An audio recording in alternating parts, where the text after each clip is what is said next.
Today we're going to be going over UFC Freedom 250, and I'm going to be giving you guys a prediction and breakdown for every fight on the card, starting with Diego Lopes and Steve Garcia, all the way up to Ilia Topuria and Justin Gaethje. So we're just going to hop right into the first prelim, or I guess first fight, because there's only 7 fights on the whole card, which is crazy. But yeah, let's just hop right into it. Diego Lopes, Steve Garcia. I think this is Diego Lopes all day. Steve Garcia, he's on a really long winning streak. I think it's 7.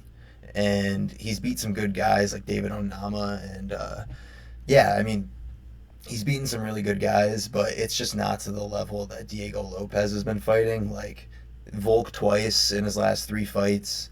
Those fights were very competitive, especially the last one. That was like a 1-round off fight. And his fight with Gene Silva, I mean, sure, he was getting pieced up a little bit, but he KO'd him in the second pretty easily, right when he was able to get his whereabouts about him. So I think the way that this fight is going to play out is Steve Garcia is going to come out trying to get his range, and Diego Lopes is going to give him 0 time to do that. We're going to see vintage Diego Lopes like when he was first coming up the ranks and just sliming everyone out. So yeah, give me Diego Lopes by first round KO here. And the next fight on the card, we got Bo Nickal versus Kyle Daukaus. This fight, honestly, I see a lot of people taking Bo Nickal by finish, submission, or KO, and I see this a decision all day long. Kyle Daukaus is really skilled, and a lot of people aren't giving him the credit that he deserves for that. I know that he got cut and came back, but dude, he's very dangerous. He has a lot of front chokes, his guillotines and darces. He has a lot of power in his hands, and I think Bo's either going to get hit very hard on the feet or he's going to get caught with a submission going down. He's not going to get fully submitted, but I think it's going to scare him enough to where he's going to want to fight a boring enough fight, hold him against the cage or get a takedown once around and hold him in half guard and just stall out the fight to not get finished. So I'm going to take Bo Nickal by 29-28. Decision, probably not 30-27. I'm going to see him getting hurt at some point or getting close to getting finished at some point, but yeah, give me that. Next fight on the card, we got Mauricio Ruffy versus Michael Chandler. God, I really want Michael Chandler to win. I just feel bad for him, like the whole Conor saga of not fighting for damn near 4 years and then coming back and getting his ass beat by Charles for the second time, and yeah, it just sucks, but he's probably going to get knocked the fuck out bad here. Mauricio's just so sharp on the feet. Like, what he did to Ruffy in his last fight has never been done to Ruffy before. I know everyone's been saying that, but, like, just the precision that he has and the way he's able to catch these traps on people, like, it's unlike anything we've seen in a long time. I know people call back to Conor on him a lot, but his style really is similar to old Conor. Honestly, the way I see this fight going is I think Chandler will come out and look really explosive and maybe throw a couple punches. And I think he will land a couple takedowns because we've seen Ruffy get taken down by BSD and struggle really hard in that department.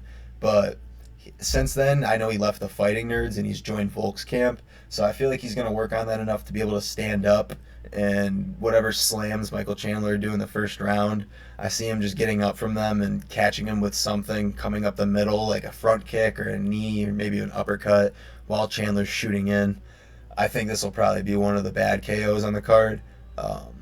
Everyone's been saying that, the way Chandler fights, but yeah, I think the only success Chandler has is wrestling, and I think his big slams will just give Ruffy a chance to stand up when he does it. So yeah, give me Ruffy by first round KO. Next fight up the card, we got Josh Hokit versus Derrick Lewis.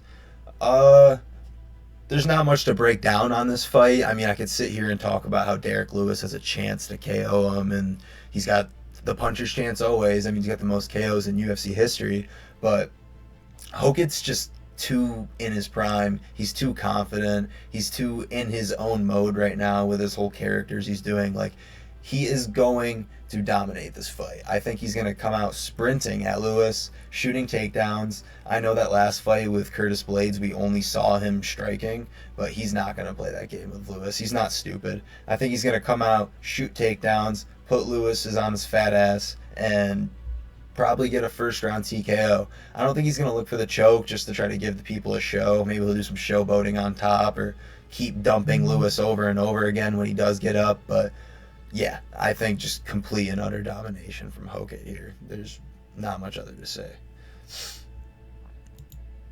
Next fight up the card, we got my boy Sugar Sean O'Malley versus Aiemann Zahabi. Sean's my favorite fighter of all time. I love Sean O'Malley. I think this fight's going to be pure domination. No bias at all. None at all. But I think he's just too good on the striking. My bad. But Zahabi's he's 37. He's slow. Yes, he's on a 7-fight winning streak, and yes, he has beaten some really good guys in Cheeto and Jose.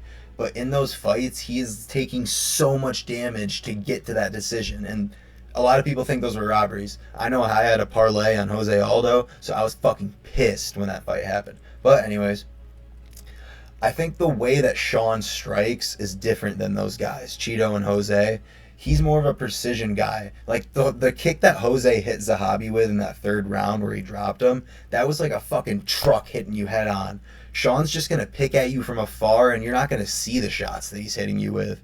So I see Sean just picking him apart first round, getting his feeling out of there, and honestly, I see crazy output. Kind of like the Chris Moutinho fight with Sean. I know that Zahabi's not that bad, but crazy output in the first round. I see him getting dropped towards the end of the first round, or at least hurt badly. And then, honestly, I see a second round TKO. Sean hasn't had a KO in a couple years, but we all know what they were doing giving him this fight. This is to get him a KO on U.S. soil, White House, Donald Trump, everyone watching him. That's the goal here, obviously. And yeah, first time Sean's had a reach advantage in a while. I know those dudes are shorter than him, but usually his arms aren't that much longer. So yeah, give me Sean all day. Second round KO. I don't know what the $4 billion company's doing with the website, but Pereira versus Gane is up next. And I'm honestly, this is a hot take, even though it's a pick'em fight. It's -110 on the bookie. I'm going to take Gane by decision here. Just because we haven't seen Pereira at heavyweight. Obviously in kickboxing we have, but never in MMA. And I don't think his movement is gonna hold up at heavyweight. I think we're gonna see Gane bouncing around on his feet a lot on the outside, using his calf kicks, using his jabs, and kind of just stifling Pereira's rhythm.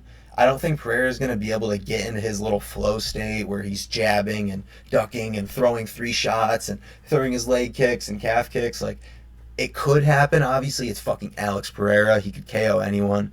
But I see just Gane stalling these rounds out, not in the sense of, like, grappling, but, like, just holding his pace, calf kicking, jabbing at range, and then maybe a couple rounds getting a takedowner here and there at the end of the round to seal it.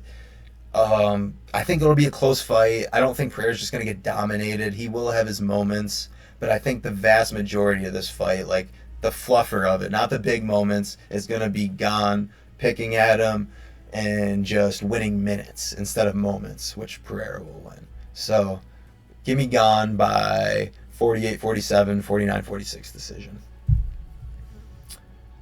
And the main event of the evening, Ilia Topuria versus Justin Gaethje. I gotta take Ilia. I know that there's no like crazy underdog pick in this video, but Ilia is just too good right now. Gaethje obviously always has a puncher's chance, but he really doesn't one-shot KO people. Like, he hit Poirier with that head kick a couple years ago, but other than that, it's like James Vick and like Michael Johnson in 2018. Like, there's just nothing recently to go off of that Gaethje will like even have a chance of just catching him out of nowhere. He's a lamb out to slaughter here. I think Topuria is gonna put his hands on him, and we're gonna see a KO inside the first 3 minutes. I know that's what Topuria has been calling, but I think that his words are gonna come true. I know this video was kind of rushed and short, but I just wanted to get these picks out before the card airs and just to see how my results are, and hopefully you guys can come back and see how they are and talk shit to me if I fucking sucked or I go 7 out of 7 hopefully and I'm a god. So yeah, hope you guys enjoyed. Tune in for next week's card. I hopefully want to upload some other buffer videos, maybe of me training, but yeah, hope you guys enjoyed. Peace.